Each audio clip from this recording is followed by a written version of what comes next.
pessoal, tudo jóia? Eu queria dar boas-vindas a vocês para o canal do SENA. SENA é uma sigla, né, para Comunicação, Enunciação e Narrativas.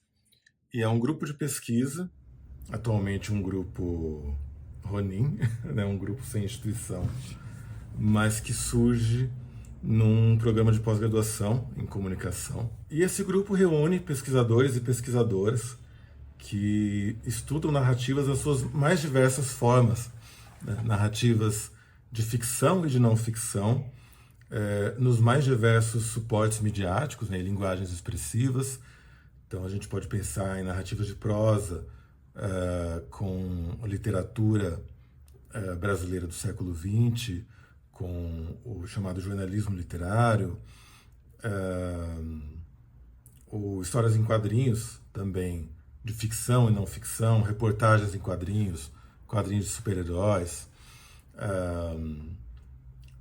os suportes audiovisuais, né, narrativas aí no cinema, na televisão, nas plataformas de streaming, então com séries, por exemplo, né, de ficção, documentários produzidos para essas plataformas, inclusive as narrativas no teatro, né, especialmente o teatro operístico, que foi um dos assuntos do meu doutorado.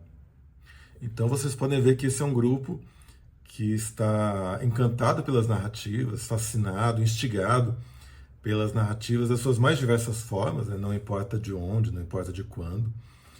E a gente quer compartilhar um pouco dessa fascinação com vocês, principalmente comentando, né, apresentando algumas obras e trazendo algumas análises dessas obras, mas também trazendo um pouquinho do repertório crítico que é construído, né, no mundo da pesquisa e que nos ajuda a pensar a narrativa, né, a estudar as narrativas para que vocês possam também ter as ferramentas de vocês. Nós vamos fazer também debates, não só apresentar conceitos, mas criticar conceitos, debater conceitos. A coisa mais interessante da ciência, né, o que mais me encanta e me fascina também no mundo da ciência, é que ela está sempre em movimento, ela está sempre em desenvolvimento. Ela não é algo que se fixa e se impõe como verdade, né? Ela está sempre em evolução, em renegociação. Então é um pouco também dessa ciência em movimento que a gente pretende apresentar para vocês. E acho que é interessante a gente pensar aqui, né, por que estudar narrativas? O que tem de relevante, de tão encantador nelas? E acho que uma primeira questão aqui é que as narrativas permeiam as nossas vidas, né? Quando a gente pensa narrativas num modo tradicional, pelo menos, né, boa parte de nós tem como principal atividade de lazer a fruição de algum tipo de narrativa, né? Ainda existem, né, pessoas que vão ao teatro, pessoas que assistem telenovela, pessoas que assistem séries, que maratonam séries, que perguntam pra gente de forma muito inquisitiva, né, se a gente está em dia com as séries. Acho que uma das grandes angústias da contemporaneidade é quando tem alguém, um grupo de pessoas, né, que está discutindo alguma série de uma forma muito fervorosa e a gente, eu não assisti ainda, não tive tempo. Às vezes a gente não tem nem interesse, né, mas a gente se sente deslocado por não partilhar daquele encanto, né, que outras pessoas têm por uma determinada narrativa. Enfim, o número de obras é infinito, né, e o nosso tempo, infelizmente, não é. Mesmo que você seja herdeiro, que não é o nosso caso.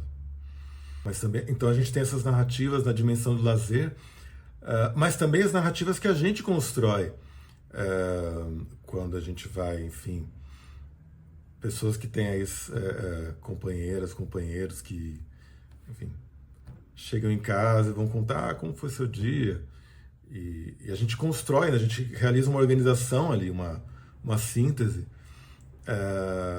da nossa experiência naquele dia, ou quando conversando com amigos, né? Conversando com familiares, assim, como foi aquela semana, como foi aquele mês. que é uma forma aí oral, informal, de narração também, né? De organização estética de uma experiência. Inclusive, um dos primeiros vídeos que a gente pretende trazer para vocês vai discutir o conceito de gêneros discursivos, ou gêneros do discurso, do pensador russo Mikhail Bakhtin, já falecido, que vai discutir justamente como todas as formas de enunciação humana, de comunicação humana, estão articuladas em gêneros, né? Estão articuladas em formas que a gente acaba, das quais a gente acaba se apropriando, né? Consciente ou inconscientemente. Então, todas essas formas orais são também, né, formas enunciativas, são gêneros, e vários deles são narrativos, né? Mesmo que eles não estejam organizados naquelas formas tradicionais que a gente pensa do romance, do conto, do filme, do episódio de série, e etc, etc. E para além disso, também as narrativas compõem a nossa dimensão simbólica, né? Uma boa parte da humanidade ainda é religiosa, e as narrativas das religiões, né, as narrativas míticas, são também formas narrativas, né? Elas são organizadas, inclusive muitos dos livros sagrados, como os livros ali que vão compor a Torá, a Bíblia, o Alcorão, são compostos ali na forma de versos, né? São poemas. Embora boa parte das traduções, principalmente as que a gente conhece, né, em português, da Bíblia pelo menos, são traduções em prosa. Mas enfim, tem traduções mais recentes que têm saído em versos, que aí são interessantes, justamente por restaurar um pouquinho dessa forma composicional original aí dos textos. Mas, então, de todo modo, até para as pessoas que vão lidar, né, com o religioso, essa mediação se dá por narrativas, né, por formas narrativas, por gêneros narrativos. Então, as narrativas estão ligadas ao nosso lazer, estão ligadas à forma como a gente significa, né, a nossa vida, seja nós significando para os outros, significando ou para nós mesmos, né, Então, as narrativas estão presentes na nossa vida o tempo todo, seja fazendo um relatório para o chefe, seja assistindo um filme, seja fazendo uma leitura, enfim, de um texto religioso.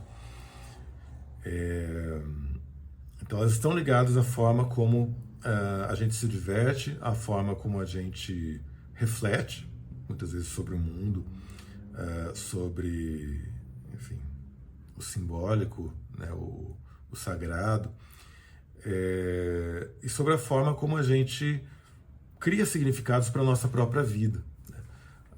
Alguns autores, como o Paul Ricoeur, vão dizer que a narrativa é uma forma de organização do tempo ou de organização da experiência, né? Uma forma, então, de conferir sentido, significado às nossas vivências. E aí nossas, pensando na vivência de cada um de nós, né? Nas vivências individuais, mas também na vivência do outro, né? E nas vivências coletivas. E nisso acho que é interessante pensar o quanto que as narrativas também podem nos colocar diante de um espelho, né? Nos fazer olhar para pessoas que pertencem ao mesmo tempo e espaço que nós, que passam por situações muito semelhantes a nós de uma forma mais óbvia, né? Mais imediatas, mas também aquelas que estão muito distantes, seja no tempo, seja no espaço. E a gente consegue se conectar com essa experiência dos outros, se identificar com o outro, né? Sofrer com o outro, rir com o outro, a partir também dessa produção de narrativas. Eu acho interessante pensar que hoje a gente tem acesso a textos de 4.000 anos atrás, ali compostas na Suméria, por exemplo. Eu penso aqui no Épico de Gilgamesh, que tem já pelo menos 2 traduções em português aqui no Brasil ainda disponíveis, talvez existam até mais. É, que é talvez o texto literário mais antigo ao qual a gente tem acesso, né? Então, escrito aí tem versões em sumério, versões em acádio, ali de mais ou menos 2.000 anos antes da Era Comum, né? Então 4.000 anos atrás, aproximadamente, que foram escritos ainda daquela forma que a gente aprende nas aulas de história, né? Nas tabuinhas de argila, escrita cuneiforme. E esse conteúdo, né, essas histórias são disponíveis para a gente hoje. É, aqui, Brasil, 2024. E elas podem ser, inclusive, lidas naqueles dispositivos mais contemporâneos, como o smartphone, como o tablet. Elas podem ser lidas por nós, né, enfim, dispositivos que fazem leitura. Então esse mundo de hoje e o mundo do passado se conectam de uma forma muito interessante, né? Muito, enfim, fascinante, pelo menos para mim. E com relação a essas narrativas que nos aproximam do que está distante no espaço, ainda que contemporâneo, tem um caso muito interessante que eu queria compartilhar com vocês de uma experiência de sala de aula. A primeira disciplina que eu preparei, né, que eu organizei para um curso de pós-graduação, tratava de narrativas do cotidiano, né, foi assim que é um conceito já que vários autores trabalham. Mais para frente a gente explica sobre isso. E eu pretendia nessa disciplina apresentar narrativas de não ficção em 3 modalidades ali, em 3 formas expressivas diferentes. Então, o jornalismo literário, os quadrinhos de não ficção e a ópera de não ficção. E ali, justamente quando eu fui discutir um pouco, né, até o histórico das histórias em quadrinhos, antes de entrar na não ficção propriamente dita, eu conheci um aluno, hoje também meu colega, professor, meu amigo, né, o Pascoal Mantovani, que disse que nunca tinha lido uma história em quadrinhos, algo que até me causou uma impressão bastante forte na época, né? E o Pascoal se dispôs a ler uma obra que, enfim, uma das estratégias ali para as discussões daquela disciplina era que eu emprestava, né, um livro ou um DVD para algum aluno da turma, e na aula seguinte aquela pessoa fazia uma apresentação, né, sobre aquela obra e a gente discutia, né? Então pelo menos 2 pessoas, né, eu e o aluno ou a aluna, tínhamos lido ou assistido a obra. E o Pascoal se dispôs a ler um quadrinho que já é bem badalado, né, bem famoso no Brasil, o Persépolis, da Marjane Satrapi, ou Satrapi, que é uma HQ autobiográfica, né, que conta essa passagem da infância à vida adulta da autora,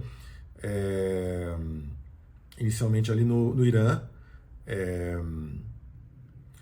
quando ela tem ali entre os seus 8 e 10 anos, acontece a Revolução iraniana, ali do final dos anos 70, em que muito muda, né, na sociedade. Várias pessoas próximas, a família dela, que era uma família muito liberal, né, culturalmente, são perseguidas, né, tem pessoas ali próximas aos pais dela que desaparecem. E ela conta, enfim, a história desse choque, né, dessa mudança cultural, a obrigatoriedade, por exemplo, do uso do véu na escola, mudanças, inclusive, no ensino. E depois a migração dela para a Europa, se eu não me engano, primeiro para a Áustria, depois para a França. E na Europa a experiência dela também não vai às mil maravilhas, que apesar de ela estar num ambiente ali, para ela, culturalmente mais arejado, ela sofre muito preconceito, ela sofre xenofobia, ela sofre islamofobia, né, porque ela não deixa de ser muçulmana. É, então é uma obra muito, muito interessante. E algo que foi bacana dessa experiência do Pascoal, que ele até comentou comigo na época, comentou comigo depois, ele tem um podcast de filosofia, que é a área de formação dele, do qual eu fui convidado. Posso até deixar um link para que vocês vejam o episódio, ouçam o episódio, se quiserem. Ele comentou de quão fascinante foi essa experiência para ele da leitura de Persépolis, justamente porque o que ele encontrou na leitura agora não me lembro se ele leu os 4 volumes ou só o primeiro, mas o que ele encontrou justamente não foi a diferença, mas a proximidade, a identificação, né? Nesse primeiro volume, que cobre esse período da infância da Marjane, ela estabelece muitos diálogos, né, internos, né, com a figura divina, que inclusive no texto vai ser traduzida como Deus mesmo, se não me engano, no original em francês, ela usa a palavra Dieu, né, Deus, inclusive porque o termo, eu não sei como é o termo em farsi, né, que é a língua persa, a língua materna dela, mas o termo que a gente conhece, mas para que se usa para Deus do Islã, né, Allah, significa literalmente Deus, né, não é uma entidade diferente, né, das outras religiões abrâmicas. Então ele encontrou não ali não uma experiência do religioso, uma experiência do sagrado que fosse muito distinta da dele, que é cristão, mas uma muito parecida, né? Então ele encontrou ali ele entrou num processo realmente de identificação e de alteridade, né? Que é essa aproximação com o outro, né? Essa empatia com o outro. Assim, falando de uma forma muito simplificada, né? Num outro momento a gente fala melhor sobre alteridade. Então, o grande poder nas narrativas é esse, né? É de nos transportar para outros momentos no tempo, para outros lugares no espaço, e, e nos aproximar dessas outras vivências humanas que, no fim, tem muito de diferente, mas também muito de próximo, né, da nossa. Então é isso, né? Está lançado, né, estão lançados os dados aqui do canal do Sena. Espero que o nosso trabalho seja interessante para você, para vocês. Nos encontramos aí nos próximos vídeos.